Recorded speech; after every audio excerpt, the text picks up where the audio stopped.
This is a pretty good question, and it's one that's it's the basis of music theory in general.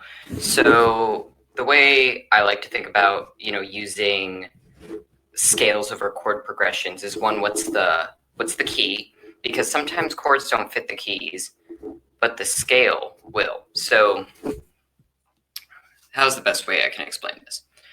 So here you see you have a one chord. So a one chord in G major is going to be G, B, D. And if you want to get into extended harmony, you can add the seventh, which is going to be F sharp in this case, the major seventh of this one chord, because it's a primary chord. So this is going to be your home key. This is going to be your function. You're going to use this scale here over this one chord because it starts on G and all of its chord tones, the third, the fifth, and the seventh, all match up. So you can use this scale because the third, fifth, and seventh degree match up with this chord here. Now with the four chord of this scale is basically going to be the same scale starting on the fourth degree. It's called modality or modal scales, and it's basically the modern theory of jazz. You stay within the same key signature, but you start the scale on a different note.